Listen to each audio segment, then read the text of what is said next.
또 그 줌 미팅 이제 참여해 주셔서 감사하고요.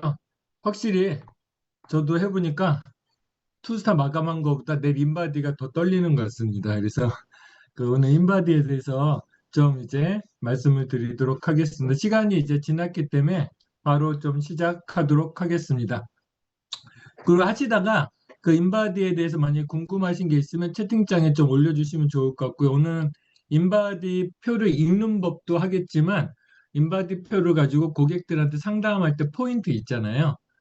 무엇을 해야 되고 어떤 제품을 더 들어가야 되고 그 다음에 이제 수치를 설명하다면 사장님들이 이제 좀 헷갈릴 때가 있을 겁니다. 그래서 거기에 맞춰서 조금 진행을 하겠습니다.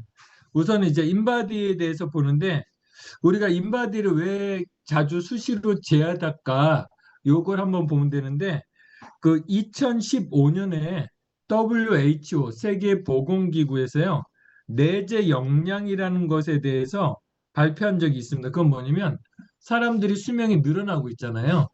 우리가 과거에는 70이다, 80이다, 80만 살아도 호상이다 이런 얘기를 많이 했는데 요즘 100 플러스 알파 시대잖아요. 그래서 우리가 생각보다 긴 노년기를 보내기 때문에 과거의 삶의 방식하고 많이 달라졌다. 그래서 우리가 한 번뿐인 인생인데 후회하지 않는 삶을 살려면 그러니까 만약에 그런 거죠. 젊었을 때부터 대비하면 80대, 90대가 행복할 수 있는데 80대, 90대가 대비되지 않고 신체적으로도 몸이 아프거나 이러면서 20년, 30년 보낼 생각하면 끔찍하잖아요.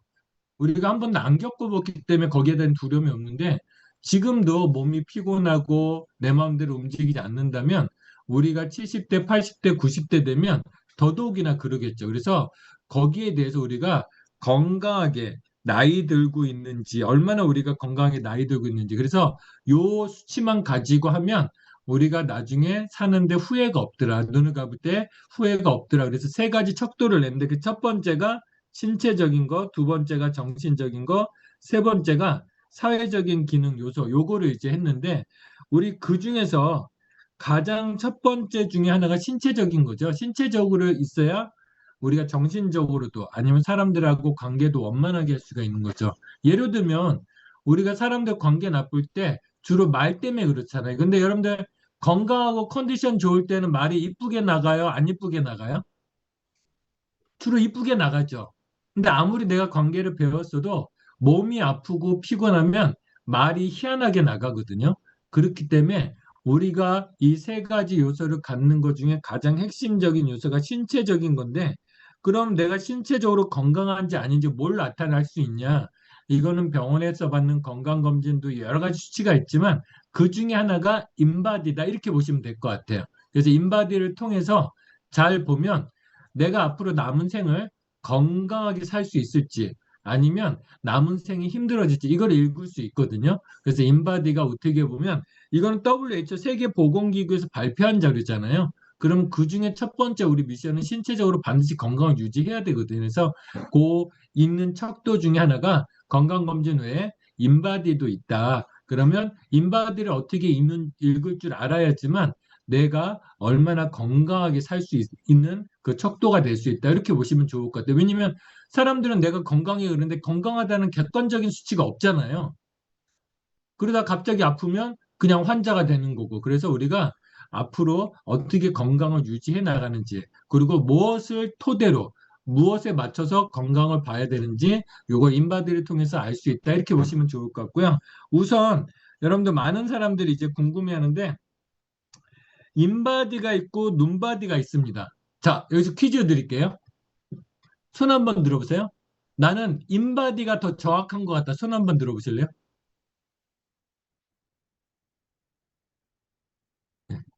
나는 눈바디가 더 정확한 것 같다.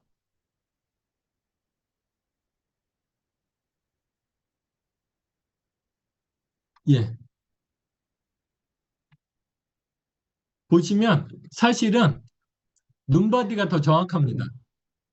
그래서 여러분들 그거 아셔야 돼요. 우리가 인바디를 그 위해서 다이어트를 하는 건 아니잖아요. 이뻐 보이려고, 그죠? 외기 현상으로 많이 바뀌어서 사실은 눈바디가 좀 더 정확합니다. 하지만 눈바디만으로는 내 몸속을 알 수가 없잖아요. 그래서 우리가 인바디를 보는 거다 이렇게 보시면 되는데 여러분들 이렇게 보시면 돼. 인바디는 퍼센티로 따지면 그냥 우리 그 근육량 같은 경우는 한 300에서 500g 정도 차이가 나요. 같은 상황에 따라서라도 그날 컨디션이나 내가 뭘 먹으냐에 따라서 300에서 500g 차이가 나고요. 체지방은 1에서 2% 정도는 차이가 나요. 그러면 우리가 우리 걸 보고 고객님들 거 그 측정을 해줄 때 근육량 300g 빠졌어요, 500g 빠졌어요. 그냥 그거는 그 계산에 안 넣어도 된다 이렇게 생각하시면 될 것 같아요. 이해되셨죠? 인바디라는 기계, 그 센터에 있는 인바디라는 그 기계가 전 세계에서 가장 정확한 기계, 아주 고가의 장비이긴 하지만 전류를 흘려서 이제 측정하는 것만큼 어느 정도 오차 범위는 있습니다. 그래서 근육량의 경우에는 300에서 500g, 체지방률의 경우에는 1에서 2% 정도 차이 나는 건 아, 그럴 수 있다. 이렇게 인지하시면 될 것 같고 그 수치에 따라서 나는 근육량 지난주에 나 이번에 재보니까 500g이 빠져서 난리 났네요. 왜 근육량이 빠져요? 그런 생각 안 가져도 돼요. 그럴 수 있다. 내가 물을 방금 마시고 왔거나 아니면 음식을 다른 걸 먹었구나. 이런 거에 차이가 날 수 있다. 이렇게 보시면 좋을 것 같습니다. 그러면 우리가 제일 처음에 인바디를 보면 제일 위에 보면 요 수치가 나옵니다. 체수분이 나오고요. 그 다음에 근육량이 나오고 제지방이 나오고 체중이 나옵니다. 그래서 이렇게 보시면 될 것 같아요. 요 위에 있는 체수분 있죠. 체수분에다가 근육량을 더하면 제지방량이 나와요. 다시 한번 체수분에다가 체수분에다가 단백질을 더하면 근육량이 나오고요. 체수분에다 단백질에다가 무기질, 요걸 더하면 제지방량이 나오고요. 그래서 우리 몸의 체중은 결과적으로 체수분, 단백질, 무기질, 체지방 요거의 합산계 체중입니다. 이렇게 보시면 좋을 것 같아요. 그럼 이 중에서 많으면 좋고 적으면 좋은 게 뭘까요? 체수분과 단백질과 무기질은 많아야 돼요. 근육하고 관련이 있으니까. 그리고 체지방은 적어야 된다. 이렇게 이제 보시면 좋을 것 같습니다. 그러면 이제 본격적으로 이제 우리가 읽어갈 텐데요. 일단 체중이 어떻게 구성됐는지 봤죠. 그러면 우리가 지금 전부 다 체지방률을 계산할 그 낮추기 위해서 애를 쓰는 거잖아요. 그래서 체지방률은 이렇게 보시면 좋을 것 같아요. 여기 보시면 체지방량이 있죠. 요분 같은 경우는 체지방량이 7.4kg이에요. 그러면 7.4kg을 몸무게 있죠. 64.8kg, 64.8kg으로 나누면 요게 체지방률 11.4% 이렇게 나온다. 이렇게 보시면 좋을 것 같아요. 이해되셨나요? 다시 한번 설명드리면 체지방량을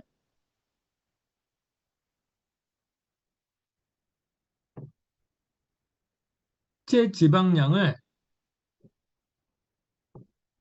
체중으로 나눈 게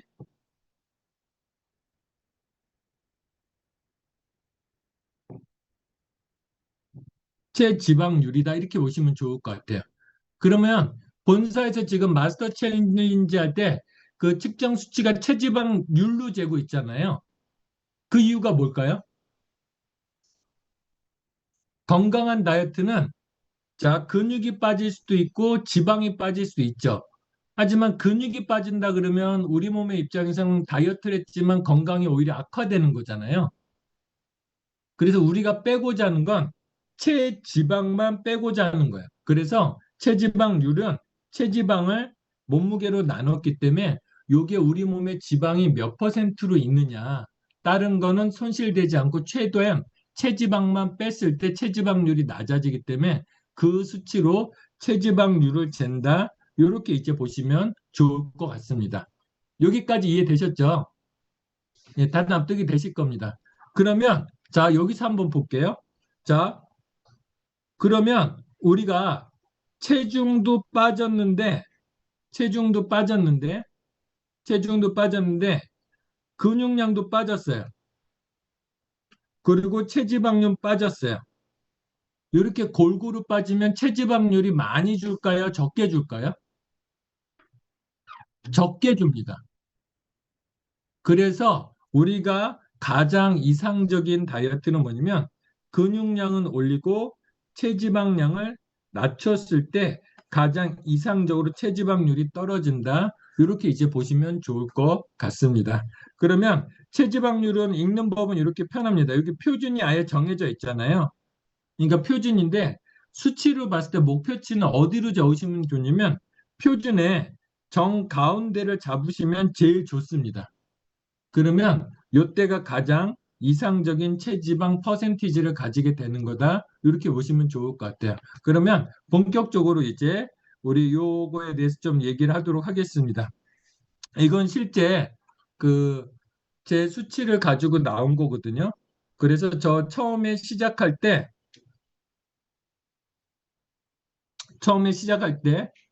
몸무게가 7월 17일 날 쟀을 때 64.9kg으로 시작했거든요.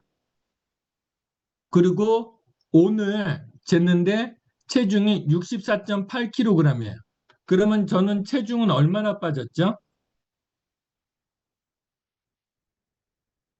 예. 1kg도 아니고 100g 빠졌어요. 그러면 제가 지금 7월 고피디 때 우리 그룹 사람들 전부 다 다이어트 시켰잖아요. 그럼 저는 무책임한 걸까요? 그렇지가 않죠. 저는 뭘 보고 싶냐면 저는 여러분들한테 그 다이어트 시켜서 되게 부담감 느꼈거든요. 왜냐면 시켰으면 시킨 사람도 본이 돼야 되잖아요. 근데 놀라운 건 체중은 100g 빠졌지만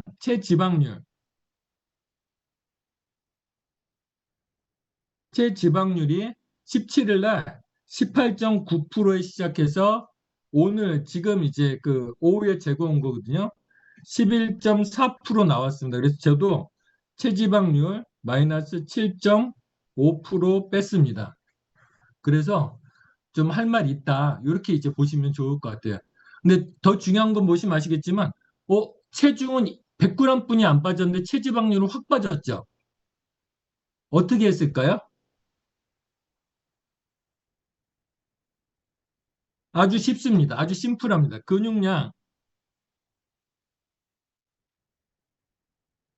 근육량은 늘리고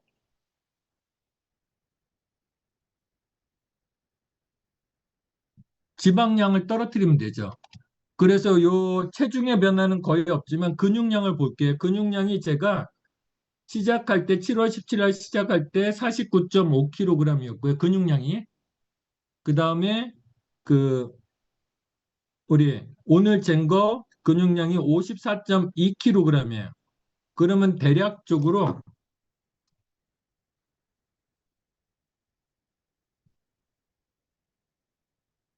근육량만 4.7kg 정도 늘렸습니다. 괜찮죠? 근데 놀라운 건 4.7kg에 늘었는데 는 게 티가 하나도 안 나요. 워낙 근육이 없이 시작해가지고 티는 하나도 안 나지만 조금씩 이제 몸에 스스로 이제 힘을 좀 붓는다는 느낌 나고요. 체지방량이 12.3kg이었는데 지금 7.4kg.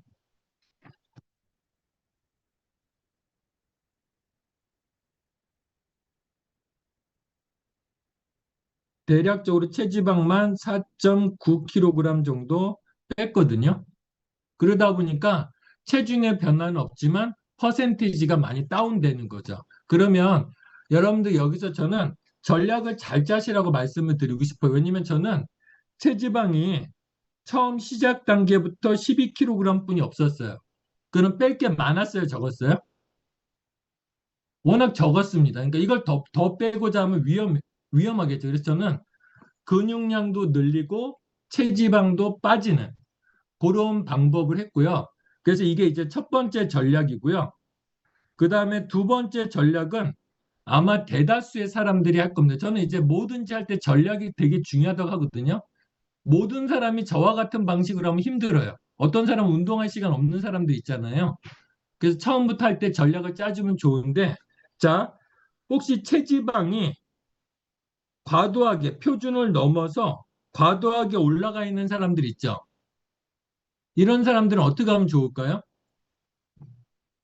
체지방률을 떨어뜨리면 체지방을 더 많이 빼는 게 더 유리해요. 그러면 그런 사람들 두 번째 전략 같은 경우는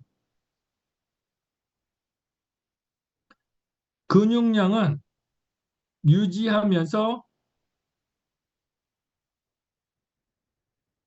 체지방량을 떨어뜨리는 전략을 세우시는 게 훨씬 더 낫습니다.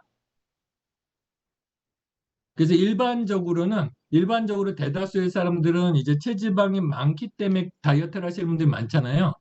그러면 그런 분들이 효과적으로 쓸 수 있는 전략은 요 두 번째 방식이라고 이렇게 보시면 좋을 것 같아요. 그래서 체지방을 많이 빼는 게 우선적으로 원타 이렇게 보시면 좋을 것 같고, 그럼 여기서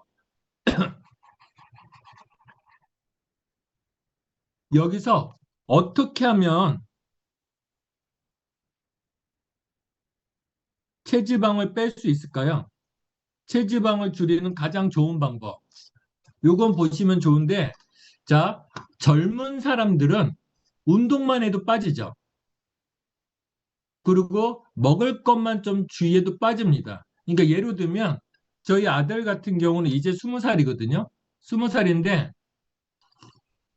두 달 전에 몸무게가 80kg를 넘으면서 애가 막 여드름도 많이 나고 하니까 지가 한번 이제 식사 조절을 하겠다 그래서 걔는 클린을 제대로 한 게 아니고요. 하루 한 끼 쉐이크하고 하루 한 끼 저녁은 풍성하게 먹었거든요.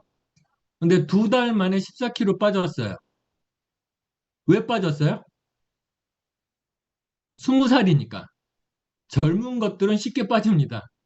그런데 먹을 것만 주의하면, 근데 우리가 나이 들수록 젊었을 때는 지방을 가지고 쓰는 게 많아요. 지방을 가지고 호르몬도 만들어야 되고요.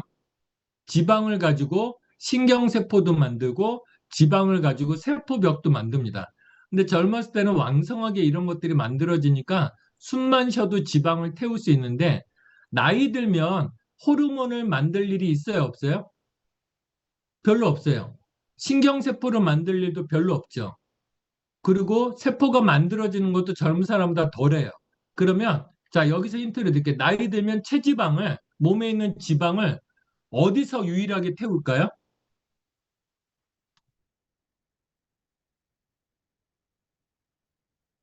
근육을 써야 태워져요.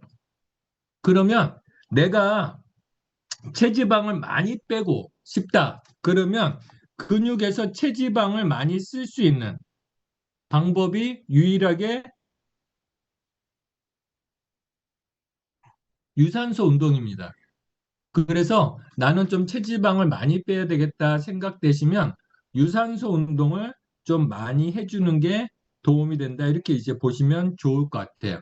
그래서 요 근육에서 써야 하기 때문에 유산소 운동을 한다. 그래서 체지방을 많이 태워야 될 사람일수록 유산소 운동하는 시간을 좀 더 많이 길게 해준다. 이렇게 보시면 좋을 것 같아요. 근데 하나 팁 있죠. 자, 걸어서 체지방을 태울 수 있을까요? 없을까요?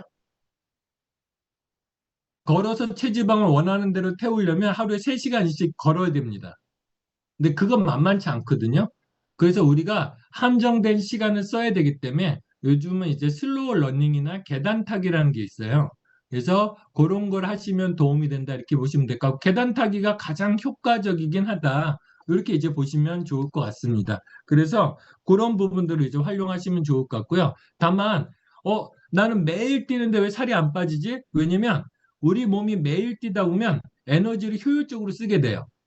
그래서 매일 뛰었는데 살이 안 빠진다 싶을 때는 인터벌 운동, 전력 질주하고 잠깐 천천히 걷고, 전력 질주하고 천천히 걷고, 이런 변화들을 줄 필요가 있다 이렇게 보시면 좋을 것 같습니다. 그리고 있던 지방을 써야 되니까 우리가 칼로리를 줄여야 되겠죠. 그래서 두 가지 방식을 같이 해야 됩니다. 그래서 우리가 체지방을 태우는 가장 좋은 방법은 유산소와 더불어서 칼로리를 다운시키는 게 가장 중요하다. 근데 여기서 이 함정이 있거든요. 파트너가 이 칼로리도 개념을 좀 알아두셔야 될 게 뭐냐면 우리 파트너 사장님이 연속 혈당 측정기로 측정을 해봤어요. 그랬더니 고등어 정식 있죠? 고등어 정식으로 배불리 먹었더니 그때 수치가 혈당이 170 나왔거든요. 근데 놀라운 건 옥수수를 먹었더니 혈당이 180이 나온 거예요. 그러면 우리가 다이어트에 방해가 되는 건 고등어 정식이에요? 옥수수예요? 옥수수다 보시면 될 것 같아요. 더 옥수수는 더 무서운 거 뭐예요? 고등어 정식은 배불리 먹었기 때문에 다음 음식이 안 땡기는데 옥수수는 하나 먹고 그거 가지고 배 차진 않잖아요. 그러니까 뭔가를 떠먹게 된다는 거예요. 그래서 여러분들 우리가 살이 찐다는 거 이런 개념을 반드시 이해하셔야 되거든요. 고객한테도 꼭 설명을 하시면 돼요. 우리 혈관 속에 당들이 이렇게 일정하게 유지돼야지 우리가 그 당을 에너지로 쓸 수 있거든요. 그런데 여기 하루 종일 70에서 140 사이로 이렇게 왔다 갔다 하면 살찌질 않습니다. 지방이 생기질 않아요. 그러면 우리가 배불리 먹어도 혈당이 140을 안 넘는 음식을 먹는다 그러면 살찔 일이 있어요? 없어요? 없어요. 몸에서 다 써버리니까. 그런데 아까 옥수수 같은 건 180이라 그랬잖아요. 그러면 혈당이 140을 넘어서 이렇게 올라가요. 그리고 갑자기 쭉 떨어지니까 저혈당 느껴서 배고프니까 또 먹게 됩니다. 더 자주 먹게 되고 그러면 이 140을 넘는 요만큼 있죠. 이만큼이 지방으로 저장되는 거예요. 그래서 이것만 이해하시면 여러분들 혈당 수치가 높은 음식을 먹으면 안 된다 이렇게 보시면 될 것 같아요. 그러면 떡 있죠, 여러분 떡. 그래서 떡을 재봤더니 떡은 210 정도 나왔어요. 그러니까 우리가 다이어트 하면서 떡 먹으면 돼, 안 돼요? 절대. 그래서 우리 조상님들은 떡은 명절 때만 먹었다. 우리처럼 아무 때나 먹지 않았다. 이렇게 보시면 좋을 것 같습니다. 그래서 의외로 이렇게 혈당이 높은 것들이 많습니다. 그래서 이런 부분들을 좀 주의해야 돼요. 그래서 우리가 먹을 때 차라리 제대로 먹는 게 좋습니다. 제대로 먹고요. 제가 이제 지금 이번에 인바디 그 강의를 하기 위해서 지난 6주 동안 한 20번 정도 재봤거든요. 놀라운 건 그래서 이 체지방을 줄이는데 칼로리를 태우는데 가장 큰 적이 뭐냐면 간식입니다.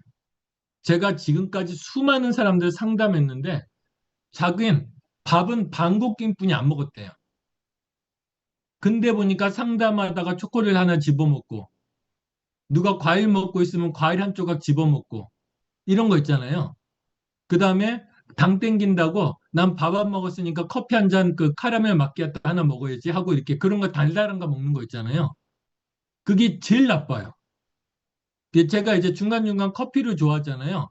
농담이 아니고 그 쉐이크, 오이 쉐이크를 했는데 커피를 하루에 4잔 이상 계속 달달한 걸 먹었더니 그리고 저는 중간중간 밥은 안 먹는 대신 당 떨어지니까 한 번씩 과자나 초코파이 하나 이런 식으로만 먹었거든요. 제대로 안 먹은 거잖아요. 분명히 제대로 난 먹은 게 없는데 체지방이 1도 안 줄더라고요. 그래서 이 체지방을 줄일 때 가장 중요한 건 뭐냐면 공복을 철저하게 유지하는 게 가장 중요하다 이렇게 보시면 될 것 같아요. 그래서 저도 그나마 뺄 거 없는 체지방을 4.7kg 정도 뺐잖아요. 간식 줄이고 공복을 철두철미하게 유지하니까 이게 체지방이 태워지기 시작하더라는 거죠. 그래서 다시 한번 말씀드리면 우리가 중간중간에 그 우리 뭐 과일 한 조각 먹는 거, 음료수 하나 마시는 거 있잖아요. 과자 한 개 먹는 거, 사탕 하나 주는 거. 이런 것들이 뭐가 문제냐면 당이 들어오면 우리 몸에서 음식을 먹으면 무조건 인슐린이 분비가 되거든요. 그러면 인슐린이 분비가 되면 그 순간부터 지방 분해는 안 됩니다. 그래서 제가 다시 한번 강조드리는 거. 그래서 우리가 공복 시간에 조그만 거 간식 하나라도 먹으면 된다, 안 된다? 안 된다는 거.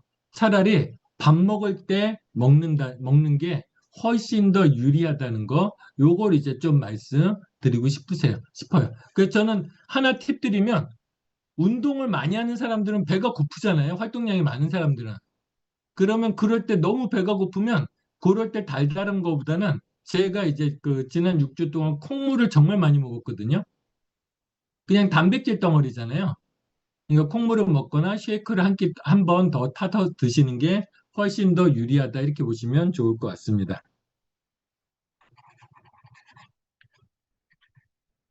그럼 여기서 나도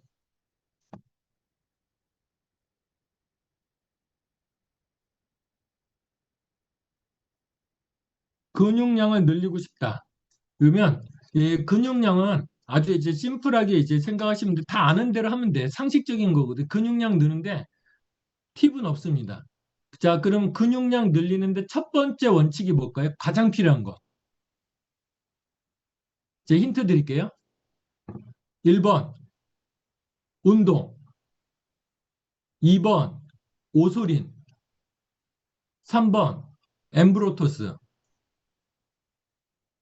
자, 손가락으로 한번 해보세요. 자, 1번 운동, 2번 오솔인, 3번 엠브로토스.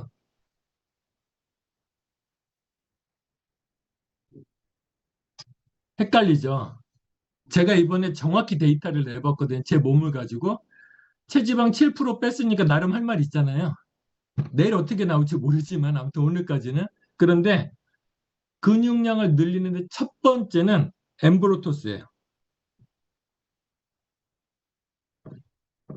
왜 그런가 하고 봤더니, 자, 나이 들면 근육이 잘 만들어질까요? 안 만들어질까요? 안 만들어지더라고요. 그래서 저도 이번에 공부하면서 느꼈는데, 제 근육량을 늘려야 되니까 근육량을 어떻게든 늘려보려 했는데, 상담을 받아보니까 전문가가 얘기하는 게, 근육량은 운동을 했을 때, 운동을 아주 열심히 했을 때 일주일에 400g 는대요. 그러면 이게 감이 오겠습니까? 안 오겠습니까? 짜증 나는가? 그러니까 근육 늘리기가 그만큼 힘든 거예요. 더 무서운 거 알려줄까요? 이렇게 해서 근육이 어느 정도 생기면 그 다음부터 일주일에 200g 는대요. 하루에 1시간씩 무산소 운동을 했다는 가정 하에서. 그러면 자, 지난 6주잖아요. 6주 동안 제가 운동을 아주 열심히 하진 않았거든요. 근데 6주 동안 운동을 열심히 하면 400g씩 6주 열심히 하면 체집 근육량이 몇 킬로그램 들어요?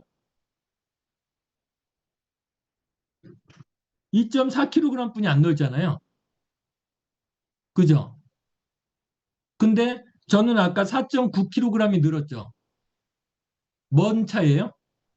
엠브로토스를 먹어서 성장 인자를 늘려주니까 몸이 젊어지게 만드니까 이게 근육이 쉽게 만들어지더라는 거예요. 그래서 근육량을 많이 늘리고 싶다 그러면 엠브로토스를 많이 드시는 게 좋다. 이렇게 이제 보시면 좋을 것 같아요. 그래서 팁을 드리자면, 어, 당신 얼만큼 먹었길래 이렇게 많이 늘었냐? 3일에 한 통씩 먹었거든요. 근데 그걸 계속 먹을 필요는 없고 3일에 한 통씩 먹으면 저는 버니까 괜찮은데 여러분들은 그거 하시면 망할 수 있으니까 3일에 한 통씩 5통 딱 보름만 먹어보자. 그러면 그 클린하면서 몸이 만들어지면 단백질을 쭉쭉 빨아들이면서 단백질을 빨아들이는데도 엠브로토스가 필요하고 단백질을 몸에 필요한 대로 이송시키는데도 그 엠브로토스가 필요하고 근육을 만드는 줄기세포가 만드는데도 엠브로토스가 필요하거든요. 그래서 우리가 근육이 잘 안 만들어진다 그러면 뭘 많이 드시는 게 원칙이에요? 엠브로토스다. 제가 해보니까 실제로 그런 차이가 있더라. 이렇게 이제 보시면 될 것 같고, 두 번째가 바로 운동인데 어떤 운동이 필요하죠? 근력 운동. 근력 운동. 그래서 근력 운동을 많이 안 해도 되더라고요. 저는 이제 최근에 이제 이번 달에 너무 바빴기 때문에 뭐 어떻게 많이 할 수가 없는데 30분에서 40분 정도를 일주일에 4번 정도는 했거든요. 그 정도 시간은 낼 수 있겠더라고요. 1시간, 2시간 하라 그러면 쉽지 않아요. 그리고 힘들어서도 못합니다. 그래서 우리가 그 짧게 하더라도 4번 정도만 하면 엠브로토스랑 좋은 제품이 있기 때문에 충분히 근력이 만들어지더라. 이렇게 이제 보시면 좋을 것 같습니다. 근데 여기서 근력량을 늘리려고 하면 운동한 데가 아플까요? 안 아플까요? 아파야 돼요. 그래서 이게 50 넘으면 서글프죠. 운동하면 운동 한 데가 아프고 운동 안 하면 안 한 데가 아파요. 이게 나이 들수록 서글픈 게 그런 때문에 그런 부분들이 있는 것 같습니다. 그래서 그럼에도 불구하고 근력이 생길 때는 몸에 어느 정도 통증은 있는 게 정상적인 거다. 이렇게 보시면 좋을 것 같고 그래도 비교적 이 효과를 높일 수 있는 게 운동할 때 팁을 드리자면 저 같은 경우는 뭘 많이 썼냐면 임팩트 두포 그 다음에 오솔린 4스푼, 오솔린 4스푼에다가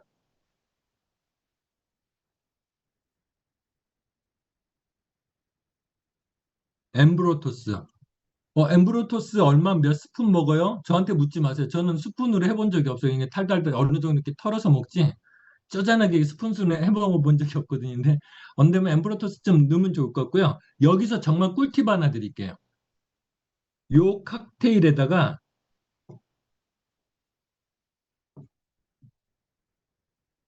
메나분 2포. 왜 메나분이 필요할까요? 자, 우리가 오솔린을 먹어서 근육이 만들어지잖아요. 그러면 근육이 만들어지는 중간 단계가 단백질이 콜라겐으로 만들어져요. 근육이 만들어져요. 그러면 단백질이 콜라겐으로 만들어지려면 그때 많이 필요한 게 바로 비타민 C입니다. 그래서 메나붑을 자주 같이 이제 좀 많이 섭취해 주는 게 근력 생성하는데 좀 도움이 된다. 이렇게 보시면 좋을 것 같습니다. 이해되셨죠?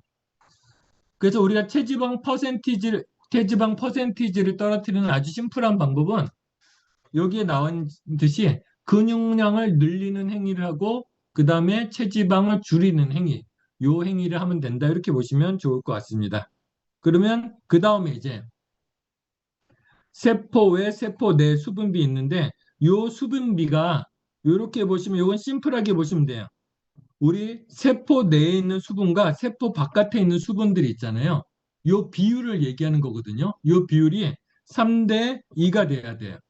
그런데 이 세포 외 수분비는 세포 내에 있는 것보다 세포 바깥에 있는 수분이 얼마나 많으냐, 이 비율을 따지는 거거든요. 그러면 이게 표준을 넘어가는 순간 대체적으로 0.390이거든요. 이 수치를 넘어가면 그때서부터 우리가 부종이라고 생각하면 된다. 이렇게 보시면 될 것 같아요. 근데 이게 우습게 볼 일이 아닌 게, 자, 몸이 붓는다는 건 우리 몸이 정상적으로 작동하고 있는 거예요? 비정상적으로 작동하고 있는 거예요? 비정상적으로 작동하고 있는 겁니다. 그래서 부종이 있다는 건 어떤 뜻이냐면 질병이 시작된다는 뜻이에요. 그래서 이 부종이 있다 그러면 어떻게 생각하시면 되냐면 이제 나 아프겠구나. 병이 만성질환이 오겠구나. 이렇게 생각을 하시면 됩니다. 그래서 이 부종은 반드시 빼야 된다 이렇게 보시면 될 것 같고 부종은 클린하면서 뺄 수 있고요. 그 우리 제품 중에서 부종 빼는데 탁월한 제품이 있으면 뭐가 있을까요? 메나티. 저희가 그 임상을 해봤는데요. 진짜 붓기 금방 빠지더라고요. 그래서 부종이 있는 사람들은 메나티를 함께 드시는 것도 도움이 된다 이렇게 보시면 좋을 것 같습니다. 그 다음에 이거는 부위별 이제 근력표인데 여기서 위에 있는 수치가 중요하지 요 밑에 있는 퍼센티지는 읽을 필요가 없다 이렇게 보시면 좋을 것 같아요. 밑에 퍼센티지는 중요하지 않고요. 위에 있는 도표들이 어느 정도 있냐 보시면 되는데 요 위에 있는 선들이 표준의 중앙선까지는 와야 된다 이렇게 보시면 될 것 같아요. 그러면 우리 몸에서 근력이 떨어지면 기운이 날까요 안 날까요? 기운이 안 나죠. 더 중요한 건 체지방을 태워야 못 태워요? 많이 못 태워요. 그렇기 때문에 여기에 근육량이 낮으신 분들은 클린 이후에 요요가 올 가능성이 높습니다. 아무리 클린이 요요 적다고 하지만 근육량이 적으면 기초대사량이 낮기 때문에 우리가 요요가 먹는 음식을 주의하지 않으면 금방 요요가 올 수밖에 없어요. 그래서 우리가 몸 상태를 만들려면 요 그 각 부위에 있는 근육들을 표준으로 이렇게 한다 보시면 되거든요. 놀랍게 저 시작 전에는 전부 다 수치가 표준 이하였거든요. 근데 지난 6주 동안 요거 표준까지 만들어낸 겁니다. 그러니까 확실히 나이 먹어서 안 되는 게 아니고 노력하고 하면 우리 제품이 좋으니까 되더라 이렇게 보시면 좋을 것 같습니다. 그럼 여기서 보시면 좋은데 이 하체는 근육량이 좋은데 상체는 근육량이 떨어져 있는 경우가 있어요. 이걸 이제 하체 비만이라고 하죠. 이런 분들은 호르몬 밸런스가 깨져 있는 경우가 되게 많아요. 그리고 밀가루 음식을 먹거나 맥주를 많이 마시는 경우가 많습니다. 그래서 그런 분들은 우리 제품 중에서 어떤 제품이 함께 들어가면 효과적이냐면 플러스 내지는 내가 이제 집안에 암 내력이 있거나 유방이나 부인과 암 내력이 있겠다 그러면 플러스 대신에 우먼스 제품이 있죠. 이런 제품이 이제 훨씬 더 도움이 될 수 있다 이렇게 보시면 좋을 것 같고요. 반면에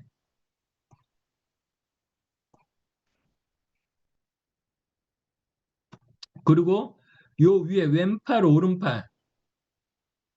왼팔 오른팔 요 근력이 떨어지면 주로 어떤 문제가 생기냐면 이제 목 쪽 있잖아요. 우리 척추라든지 이런 기관들 있잖아요. 그러니까 이런 기관들의 문제가 좀 생길 가능성이 있고요. 그 다음에 가장 중요한 건 심장 건강에 좋지 못합니다. 그 다음에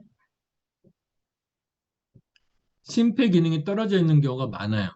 그래서 이런 부분들은 유산소 운동만 할 게 아니고 요 계통에 있는 분들은 내가 심장이 좀 우리 상담할 때 심장 건강이 좀 걱정이 돼요. 아니면 폐 건강이 걱정이 돼요. 이런 분들은 요 상체 근력을 같이 키워줄 수 있도록 해주는 게 훨씬 더 도움이 된다 이렇게 보시면 좋을 것 같습니다.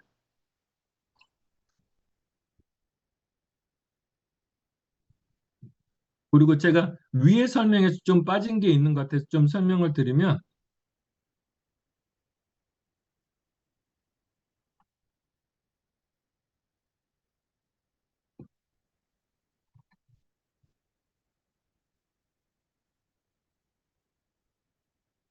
우리 몸에서 중요한 그 근육 중에 하나가 여기에 보시면 골격근이라고 보이시죠? 골격근. 이 골격근이라는 게 상당히 중요하거든요. 그래서 이 골격근이라는 거 뭐냐면 우리 뼈에 붙어 있는 근육을 얘기해요. 그래서 여러분 알아두시면 좋은 게 우리 몸의 근육은 크게 불수의 근이 있고요. 그 다음에 수의 근이 있어요. 좀 어렵지만 그래도 알아두시면 좋습니다. 그래서 불수의 근은 뭐가 있냐면 심장근, 평활근이 있어요.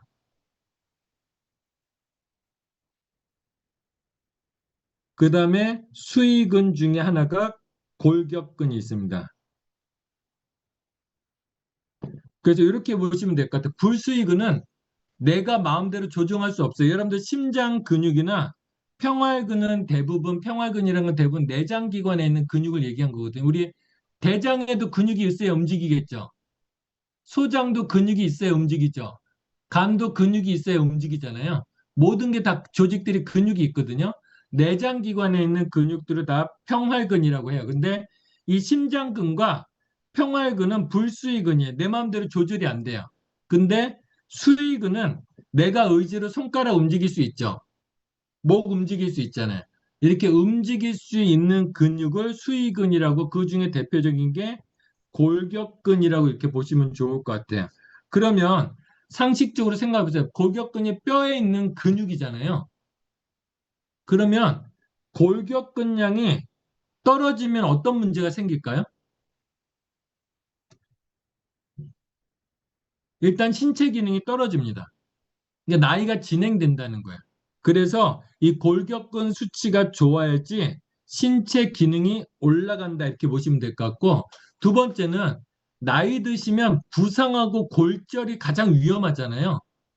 그리고 똑같이 사고를 당해도 어떤 사람은 뼈가 골절이 되고 어떤 사람은 안 되는 사람들 있잖아요. 그게 이 바로 골격근의 차이예요. 그러면 우리가 건강하게 나이 들기 위해서는 반드시 높여야 될 게 뭐예요?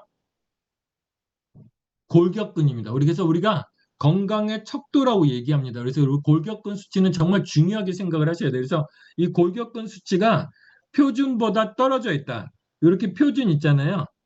표준보다 떨어져 있다 그러면 이 사람은 나이 들수록 건강하게 살까요? 나이 들수록 아플 확률이 높을까요?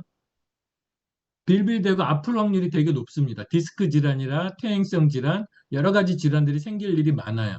그래서 우리가 이 나이 들어갈수록 골격근의 수치를 올려야 된다 이렇게 보시면 좋을 것 같고 골격근의 수치를 올리는 방법은 아까 말씀드렸듯이 우리가 말씀드린 무산소 운동과 아까 그 레시피 말씀드렸죠. 임팩트하고 오솔린, 엠브로토스, 메나붑 요거를 집중적으로 드시는 게 훨씬 더 도움이 된다 이렇게 보시면 좋을 것 같습니다. 그래서 정말 제가 놀라운 거 뭐냐면 많은 상담을 하잖아요. 골격근량이 충분한 어르신들은요 어떤 병도 회복을 해요.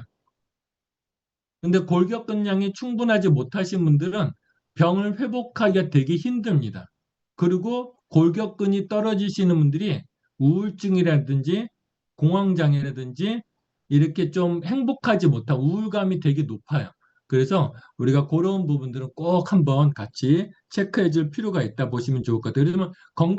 그래서 우리가 건강하고 행복하게 살려면 건강하고 행복하게 살려면 뭐 이것저것 내가 사고 싶은 거 사고 내가 하고 싶은 거 하는 것도 중요하지만 가장 근본적인 건 뭘 올려놓으면 내가 건강하고 행복할 수 있어요? 골격근만 올려놓으면 건강하게 행복하게 살 수 있고 심지어 잠도 잘 자더라. 잠 못 자는 사람들의 특징이 뭐냐면 골격근이 약하더라는 거예요. 그래서 이런 부분들도 우리가 체크해 보시면 좋을 것 같습니다. 그 다음 내장지방 단면적 요 그림 나올 때 헷갈리시는 분들 있죠. 그래서 요 밑에는 나이를 뜻하는 거고 요 위는 내장지방 면적을 뜻하는 거예요. 그래서 요 점이 찍혀 있는데 요 가운데 100이라는 선 있죠. 이 선을 넘어서 찍혀 있을수록 내장지방이 많다는 뜻이에요. 이 선이 낮을수록 내장지방 수치가 낮다고 보시면 될 것 같아요. 그래서 제 수치는 어떠세요? 여기에 있죠. 예, 거의 아프리카 난민 수준의 내장지방을 가지고 있습니다. 그래서 예, 이런 부분들이 있는데 이 내장지방 수치가 여기에 있으면 문제는 뭐냐면 여기에 있으면 우리가 알고 있는 고지혈, 고혈압, 당뇨, 암 등등 만성질환에 노출될 확률이 높고요. 그 다음에 내장지방이 있으면 이런 질환을 자연 치료하기가 힘들어요. 그래서 우리 몸 중에 지방 중에서 병을 가장 많이 일으키는 지방이 어떤 지방이라고요? 내장 지방이다. 그래서 내장 지방을 빼내는 게 정말 중요하다. 내장 지방을 빼낼 때 가장 중요한 건 칼로리 제한이 우선이고, 그러니까 클린을 해야 되겠죠. 두 번째는 유산소 운동을 해주는 게 이 내장 지방 면적을 줄이는 데 가장 탁월하다. 그래서 나는 내장 지방 수치가 높으면 높다. 이렇게 하면 저는 둘 중에 하나 권해드리거든요. 러닝을 하시든지 계단을 타시든지 유산소 운동을 하시면 좋겠다 이렇게 보시면 좋을 것 같아요. 요즘 헬스장 가니까 계단 안 타도 좋은 게 있더라고. 뭐가 있어요? 천국의 계단이라고 들어보셨어요? 그거 정말 좋습니다. 그래서 천국의 계단을 많이 타보시면 예. 천국의 계단은 왜 이름을 그렇게 붙였는지 모르겠어요. 천국의 계단 타는 동안은 지옥이더라고요. 근데 내가 보니까 근데 그거 타면서 내장지방 태워지니까 내려오는 순간 천국이 된다 이렇게 보시면 될 것 같아요. 그래서 그런 것들을 많이 활용하시면 좋을 것 같습니다. 그래서 요 고객들한테 상담할 때는 체중 조절할 때 적정 체중이 있고 체중 얼만큼 해야 될지 체지방 얼만큼 해야 될지 근육 얼만큼 해야 될지 요거를 목표로 정해 주시면 상담할 때 요걸로 정해 주니까 편하더라고요. 왜냐면 근육량 늘리기 위해서 운동하셔야 돼 이러면 안 와닿거든요. 그런데 이 기계가 고객님 근육량 1.2kg 늘리래요. 그러면 우리 단백질도 먹어야 되고 운동도 하셔야 돼요. 이렇게 하고 체지방 빼내잖아요. 이렇게 하시면 좋을 것 같습니다.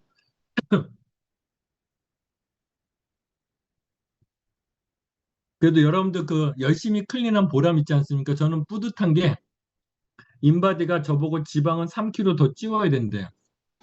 그래서 내일 인바디 측정만 끝나면 그동안 먹고 싶었던 스콘을 몇 개씩 먹으려고 지금 계획을 하고 있습니다. 근데 놀랍게 진짜 빵만 끊어도 도움이 많이 되더라고요. 제가 지금 빵을 너무 좋아하는데 지난 6주 동안 빵을 딱 두 번 빼고는 안 먹었거든요. 근데 그거 하나만 줄여도 체지방 줄이는데 도움이 많이 되더라. 빵하고 과자가 정말 나쁜 건 좀 알겠다 이렇게 보시면 될 것 같고요. 여기서 우리가 어, 다음에 좀 하도록 하겠습니다. 그 다음에 이제 요 항목인데 이게 의외로 잘 안 보는데 꽤 중요한 부분이 있습니다. 여기서 체세포량이라는 게 있어요. 체세포량. 그러면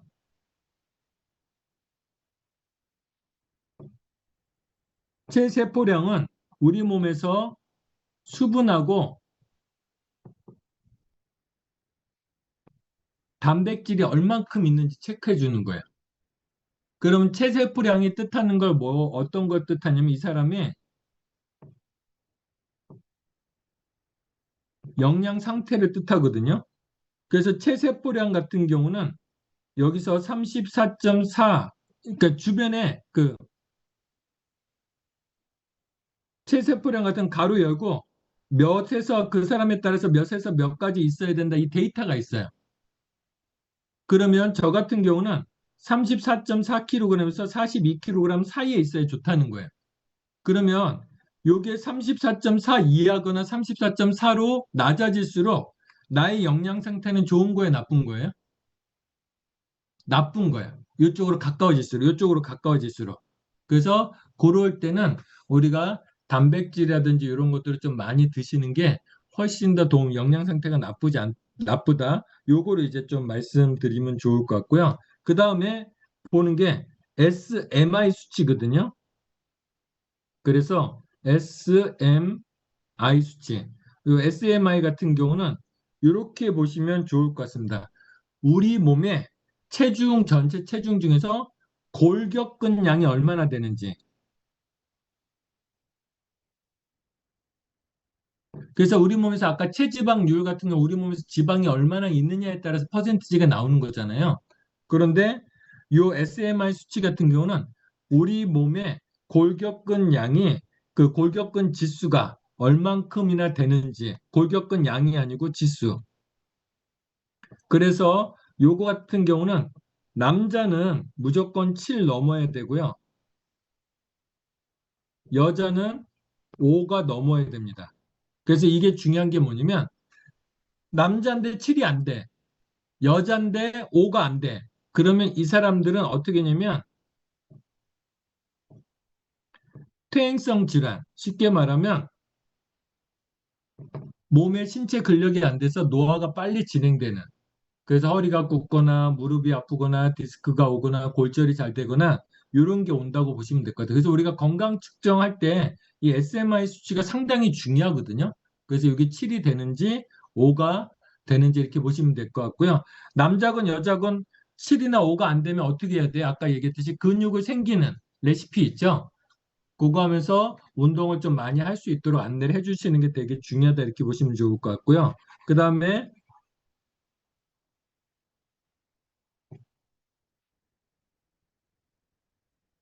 요 수치 중에서 어떤 수치가 있냐면 위상각이라는 게 있어요. 사실은 병원에 이제 의사분들은 인바디 중에서 뭘 제일 먼저 보냐면 이 위상각을 먼저 봅니다. 상당히 중요한 수치거든요. 그래서 위상각은 어떤 걸 얘기하냐면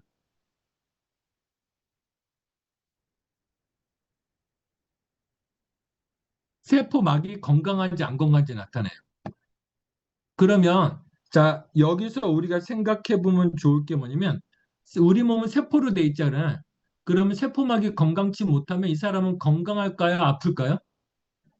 점점점 아파지는 거예요. 그래서 이 위상각 수치 같은 경우는 세포막의 건강 상태를 뜻하고요. 그래서 이분의 영양 상태. 왜냐하면 세포막이 건강하지 못하는 건 영양이 올바르지 못하다는 거잖아요. 그 다음에 면역력. 그래서 자, 그래서 세포막이 건강하지 못하면 세균 바이러스가 밖에서 활동하는 게 아니라 세포 속으로 들어와서 작용한다 그랬잖아요. 그러니까 막이 건강하지 못하니까 이 면역력이 상당히 떨어지는 부분이 있어요. 이렇게 생각하면 위상각이 중요해요, 안 중요해요? 정말 중요한 수치입니다. 그래서 사실은 이제 암병동에서는 이 위상각을 많이 보거든요. 그래서 이 위상각의 수치가 1 올라갈 때마다 암 환자의 생존율이요. 54%가 암 환자의 그 사망률이 54%가 감소한대요. 그래서 이제 말기 암 환자들 같은 경우는 이 위상각 수치를 재가지고 이분이 몇 달 남았다, 며칠 남았다 이런 걸 계산하기도 하거든요. 상당히 중요한 수치입니다. 근데 다만 하나 이 위상각의 수치가 얼만큼이 표준인지 얼만큼이 좋은지 이게 아직까지 나와 있지는 않아요. 그래서 이 위상각 수치 보면 부위별로 나와 있잖아요. 첫 번째는 오른쪽 팔, 그 다음에 왼쪽 팔, 몸통, 오른쪽 다리, 왼쪽 다리 이런 식으로 표시가 되거든요. 그래서 요 수치를 봤을 때 4 이하다 그러면 세포막 건강이 아주 안 좋다 보시면 될 것 같아요. 그래서 심지어 이제 3.5 이런 사람도 나오거든요. 3.5 있으면 중증 환자 수준이에요. 그래서 이 위상각 수치가 낮다, 4에 근접하다 그러면 뭘 많이 먹어야 되겠어요?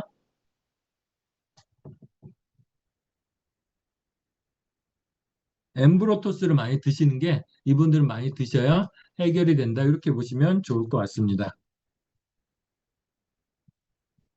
그래서 제가 오늘 두서없이 막 했거든요. 인바디 가지고 얘기하자 그러면 한두 끝도 없고요. 그냥 오늘은 이제 대강 이런 부분들이 있다. 이제 이런 정도로 이제 좀 설명을 드린 거고 제가 그래도 이제 아까 눈바디가 정확했다 그러지만 내일 다 측정하실 거죠. 이왕이면 노력 대비 결과가 잘 나와야 되잖아요. 그래서 제가 20번 넘게 측정하고 또 저만 재면 안 될 것 같아서 저희 딸하고 아들내미를 동원해 가지고요. 갖은 방법으로 인터넷에 떠도는 낭설들, 그다음에 유튜브에 떠도는 낭설들을 가지고 다 실험을 해봤습니다. 그런데 다 안 맞더라고요. 근데 그 중에 제가 이제 실험해 본 거 중에서 가장 이제 정확한 거. 첫 번째, 내 수치가 잘 나오려면 옷은 최대한 가볍게 입으셔야 돼요. 이거는 제가 저희 온 가족이 측정하면서 확실히 테스트 해봤거든요. 옷 무게가 늘어나는 만큼 인바디는 지방으로 인식해요. 그럼 체지방률이 올라가겠어요? 떨어지겠어요? 엄청 올라갑니다. 그래서 옷은 최대한 가볍게 해야 되고요. 제가 이 얘기를 해드렸더니 제 파트너 중에 한 분은 속옷도 안 입고 오겠다고 예, 송주현 브론즈 PD 사장님이 그러시더라고요. 그래서 내일 가서 한번 확인해 볼 거고요. 아무튼 옷은 최대한 가볍게 입으셔야 된다. 그리고 면보다 라일론 소재가 훨씬 더 낫더라. 이렇게 야들야들한 거 있잖아요. 가벼운 걸 입으시는 게 좋고요. 그 다음에 두 번째 팁 드릴게요. 자, 이 인바디를 잴 때 팔을 이렇게 넓게 올리잖아요. 그러면 체지방률이 무조건 높게 나옵니다. 그래서 여러분들 재실 때 어깨에 최대한 힘 빼고 겨드랑이를 띄라고 하잖아요. 띄라고 하니까 팔을 높이 드시는데 팔을 높이 드시면 안 되고요. 겨드랑이를 살짝만 띄셔야 돼요. 살짝만 띄시고 손은 절대 꽉 쥐시면 안 되고요. 최대한 가볍게 주셔야 됩니다. 놀란 건 제가 손을 꽉 쥐고 잰 거랑 가볍게 잰 거랑 체지방량 차이가 500g 차이가 났어요. 상당히 큰 차이거든요. 그래서 손은 최대한 가볍게. 역시 여러분들은 제가 지금 반응들을 보니까요. 노력해서 빼는 것보다 쉽게 빼는 팁들을 더 좋아하네요. 훨씬 더 좋아하시고요. 그래서 아무튼 이제 세 번째가 절대 겨드랑이를 넓게 벌리지 않는다. 그러면 여기서 하나 팁 드릴게요. 다음에 마스터 챌린지 할 거잖아요. 우리 다음 마스터 챌린지도 할 거잖아요. 그때는 뭐 어떻게 하면 돼요? 사전 측정일 때 옷을 두껍게 입고 가서 팔을 최대한 높이 드시면 돼요. 그럼 무조건 체지방률 높게 나와서 유리하다. 이렇게 이제 보시면 좋을 것 같습니다. 이 말은 본사에서 되게 싫어할 것 같긴 한데 아무튼 제가 확실히 테스트 해본 거고요. 그 다음에 이 물이 논란이 많더라고요. 그래서 제가 해보니까 그 어쩔 때 물 마시고 이제 바로 재니까 체지방량이 높게 나오고 어떨 땐 적게 나와서 인바디 본사로 문의해봤더니 인바디 본사에서 이렇게 얘기하더라고요. 마신 물은 다 지방으로 인지하는데 근육으로 흡수된 물은 근육으로 인지한대요. 그래서 여기서 팁을 드리자면 여러분들 아예 오전 내내 물도 안 마시고 측정한다 그러면 수분이 빠져나가기 때문에 근육량이 줄어버려요. 그러니까 인바디 잭이 한두 시간 전에 수분을 섭취하는 게 도움이 되고 한두 시간 전에는 한 시간 전에는 바로 측정 전에는 물을 마시면 된다 안 된다? 안 된다. 윗속에 남아있는 물은 전부 다 지방으로 인지하더라. 이렇게 이제 보시면 좋을 것 같습니다. 네, 오늘은 여기까지 기왕 말일날 이렇게 여러분들 시간 내셨는데 도움이 되셨는지 모르겠고요. 아무튼 아까 40분 동안 쎄 빠지게 한 건 안 한다는 것 같은데 마지막 차트에 가장 반응이 좋은 것 같습니다. 아무튼 여러분들 우린 그래도 결과 나와야 되고 1% 차이에 따라서 우리가 많은 게 갈라지잖아요. 그래서 여러분들 그 6주 동안 저도 6주 해보니까요. 7% 충분히 뺄 수 있더라고요. 저도 18%에 시작했거든요. 그래서 11%까지 빠질까 했더니 충분히 방법만 알고 노력만 하면 빠지더라고요. 그래서 여러분들 잘 활용하셔서 내일 좋은 결과 내시고요. 내일 이걸 설명으로 바탕으로 고객님들 유지 프로그램도 잘 설계해 주시길 바라겠습니다. 오늘 수고 많으셨습니다. 감사합니다. 감사합니다. 고맙습니다. 수고하셨습니다. 감사합니다. 감사합니다. 감사합니다. 감사합니다. 감사합니다.